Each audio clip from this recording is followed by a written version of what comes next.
शांति निकेतन है। हे जग त्राता विश्व विधाता, हे सुख शांति निकेतन है। हे सुख शांति निकेतन है। हे जग त्राता विश्व विधाता।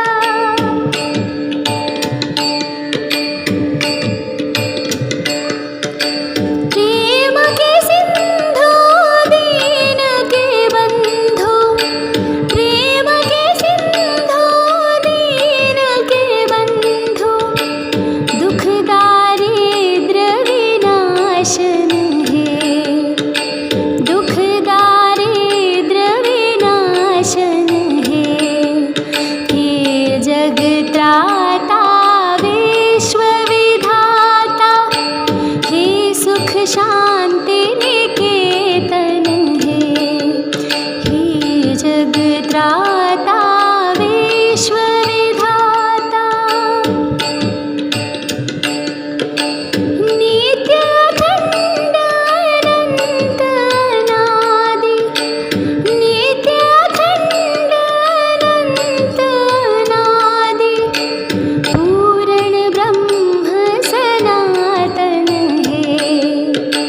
पूर्ण ब्रह्म सनातन है। हे जग त्राता विश्व विधाता, हे सुख शांति निकेतन है। हे सुख शांति निकेतन है। हे जग त्राता विश्व विधाता।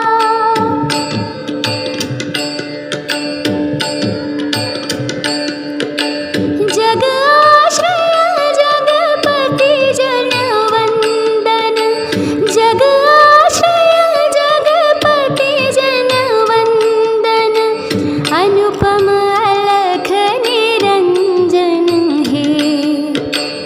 अनुपम अलख निरंजन है। हे जग त्राता विश्व विधाता, हे सुख शांति निकेतन है। हे सुख शांति निकेतन है। हे जग त्राता विश्व विधाता।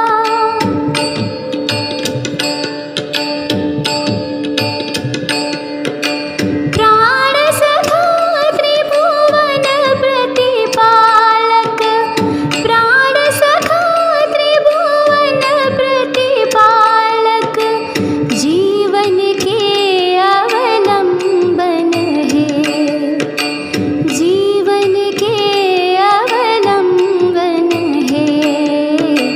हे जग त्राता विश्व विधाता, हे सुख शांति निकेतन है।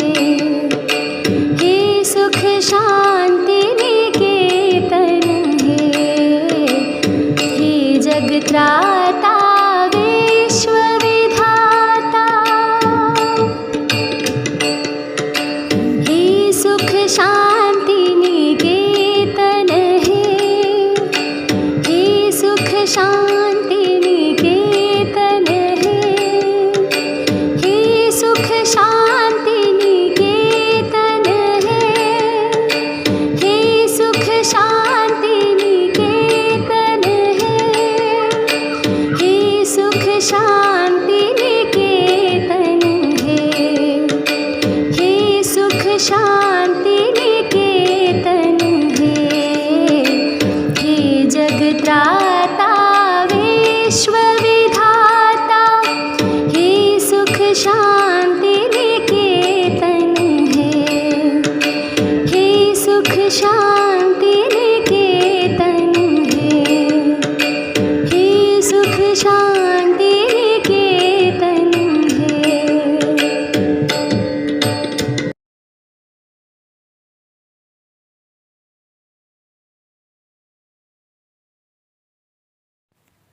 Good morning. प्यारे बच्चों, मैं लेकर आई हूँ आज का सुविचार। तो चलिए जानते हैं कि आज का सुविचार क्या है।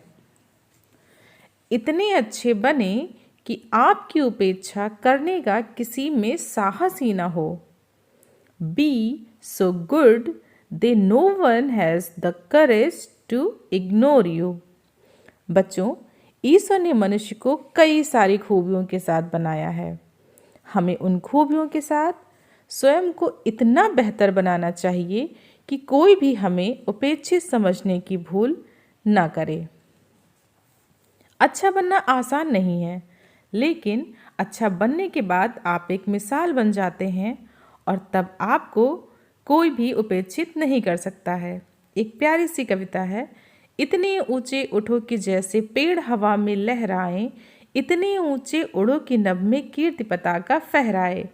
हमेशा कुछ ऐसा करने का प्रयास करिए कि दुनिया आपके जैसा बनना चाहे। गुड मॉर्निंग प्यारे बच्चों। Today word is template. TEMPLATE।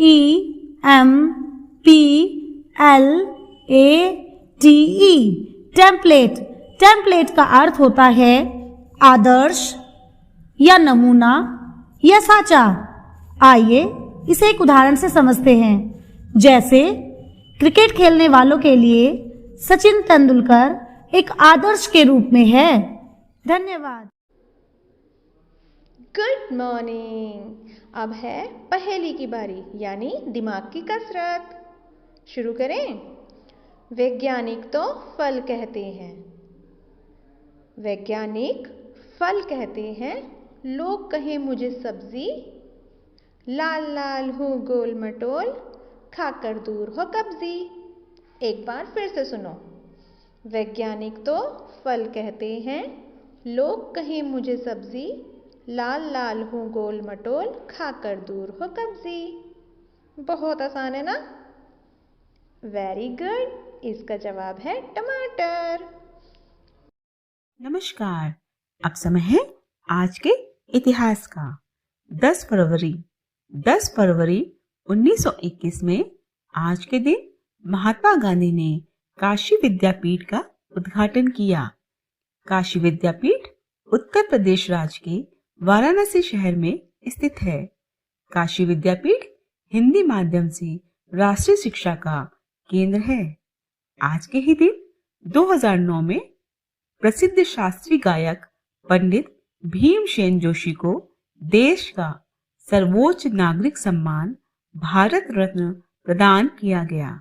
Bhimsen Joshi शास्त्रीय संगीत, हिंदुस्तान संगीत शैली के प्रमुख गायक थे। धन्यवाद। नमस्कार। मिशन अभ्युदय प्रार्थना सभा के अंतर्गत टुडेज स्पेशल। नई दिल्ली भारत की राजधानी है। यह भारत सरकार और राष्ट्रीय राजधानी क्षेत्र दिल्ली सरकार के केंद्र के रूप में कार्य करती है।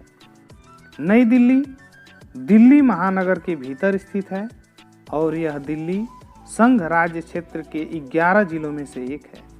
वर्ष 2011 में दिल्ली महानगर की जनसंख्या 22 लाख थी। दिल्ली की जनसंख्या इसे दुनिया में 5वीं सबसे अधिक आबादी वाला और भारत का सबसे बड़ा महानगर बनाती है। क्षेत्रफल के अनुसार से भी दिल्ली दुनिया के बड़े महानगरों में से एक है। धन्यवाद। नमस्कार। आज की प्रश्नोत्तरी में पहला प्रश्न है, लोहे पर जंग लगने का उसके भार पर क्या प्रभाव पड़ता है? लोहे पर जंग लगने से उसका भार बढ़ जाता है। वातावरण में नमी या आर्द्रता की उपस्थिति में लोहा ऑक्सीजन से रासायनिक अभिक्रिया करके लौह ऑक्साइड में परिवर्तित हो जाता है। इस अभिक्रिया के दौरान लोहे के साथ ऑक्सीजन की मात्रा भी जुड़ जाती है, इसलिए लोहे का भार बढ़ जाता है। प्रश्न 2, भारत का मैनचेस्टर किस शहर को कहते हैं? गुजरात के अहमदाबाद शहर को भारत का मैनचेस्टर कहा जाता है। अहमदाबाद सूती कपड़ा बनाने के लिए जाना जाता है। यहाँ की हथकरघा, कताई और बुनाई विश्व प्रसिद्ध है, इसीलिए इसे भारत का मैनचेस्टर कहते हैं।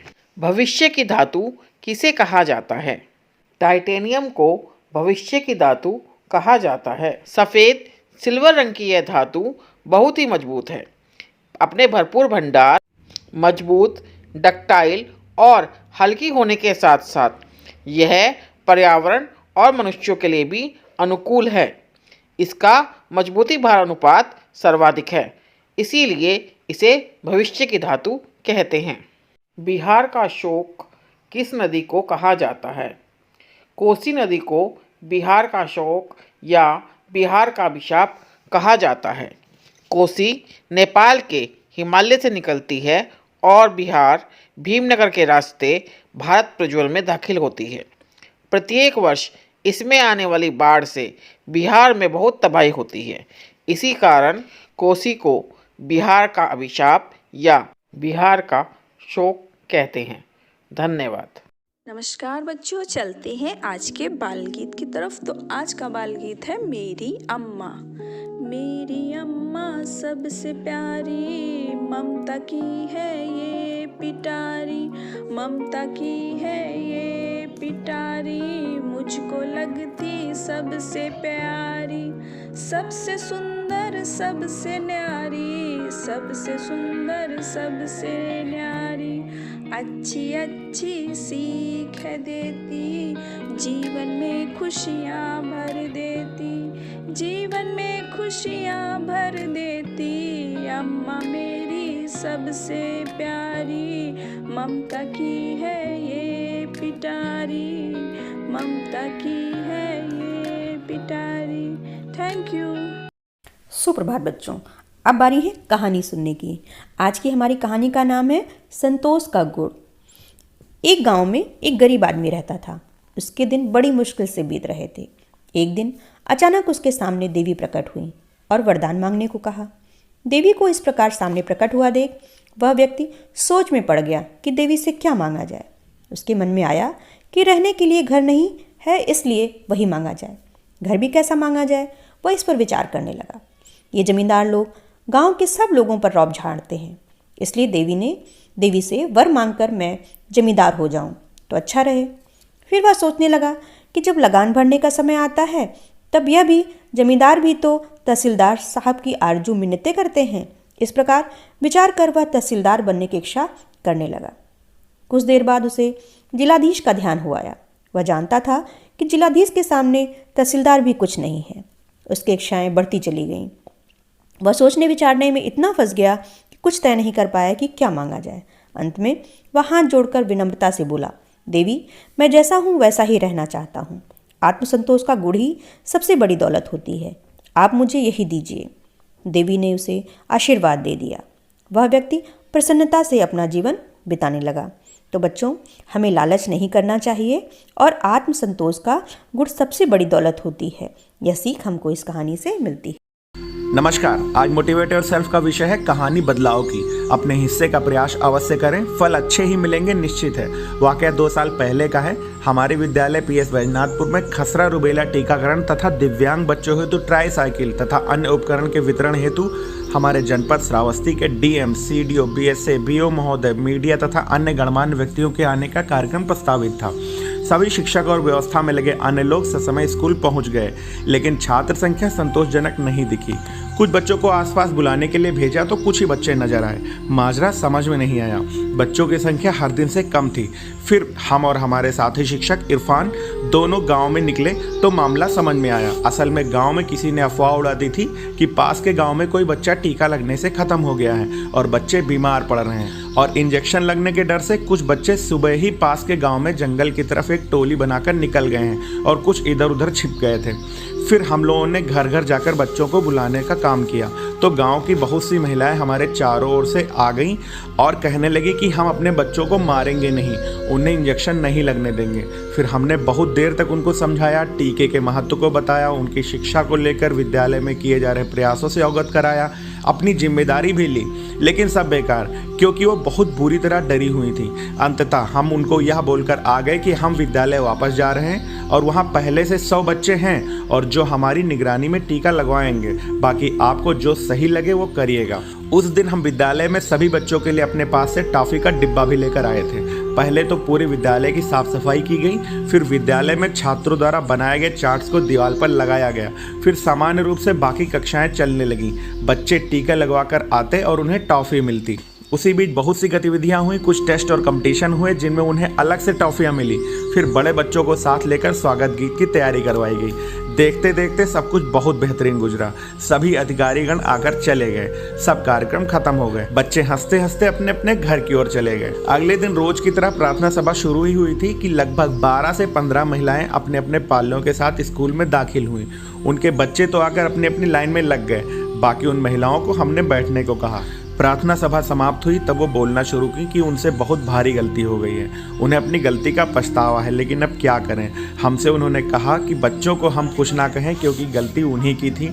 बोल रही थी कि किसी ने अफवाह उड़ा दी थी और वो डर गई थी। आगे उन्होंने इस बात का भरोसा भी दिलाया कि इस तरह का कार्यक्रम कभी भी होगा वो पूरा सहयोग करेंगी। हम लोगों ने भी उन्हें ढाढ़स बंधाते हुए कहा कि कोई बात नहीं, कम से कम आपको इस कार्यक्रम की अहमियत का तो पता चला। बाकी रही टीके की बात, वो तो स्वास्थ्य विभाग से बात करके हम किसी दिन कैंप लगवा देंगे। वो लोग खुशी खुशी अपने घर की ओर चली गई। हमारे स्टाफ के चेहरे भी अपनी सफलता पर खिल गए। धन्यवाद, आपका दिन शुभ हो।